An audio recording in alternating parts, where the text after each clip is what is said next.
જય માતાજી મિત્રો, નમસ્કાર. આઈ એમ રાહુલ મનીષ ફ્રોમ એસપીસ. અત્યારે અમે સાણંદની અંદર અમારા અનિલભાઈ છે અને અનિલભાઈના થ્રુ અમારા હરેશભાઈના કોન્ટેક્ટથી એમના કુવાને ત્યાં અમે આવ્યા હતા. શું નામ છે આપણું? અર્જુનભાઈ પરમાર સાહેબ. એમને પોતે જે પ્રોબ્લેમ હતી એ પ્રોબ્લેમની અંદર એસપીસની પ્રોડક્ટે શું રિઝલ્ટ આપ્યું છે એ આપણે એમના મુખે સાંભળીશું. બરાબર છે? તો અર્જુનભાઈ, તમને મેઇન પ્રોબ્લેમ શું હતી?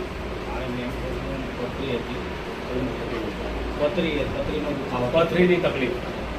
આની પહેલાં તમે એવું કહેતા હતા કે ભાઈ 15 વર્ષ પહેલાં શું કરાયેલું તમારું પથરીમાં? ઓપરેશન કરાયેલું. છતાં પણ 15 વર્ષ આપણે કહે છે કે પથરીનું ઓપરેશન કરાવવું એનું આજીવન માટેનો ઈલાજ નથી.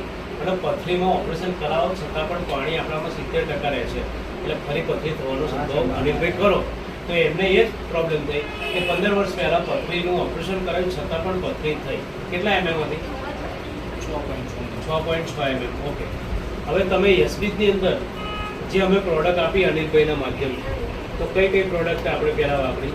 પહેલાં એક તો આપી, આને યુરિક એર કહેવાય. પછી આ બીજી તુલસી ડ્રોપ આપી અને એમાં સિબકથોનનો યુઝ કરાય. બરાબર?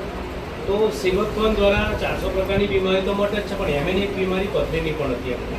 તો સિબકથોનના દ્વારા અને યુરિક એર અને પથરી માટે સ્પેશિયલ જે આજીવન માટે ફરી પથરી ના થાય એના માટે પંચ તુલસી પણ આપેલી, જેનાથી આપણે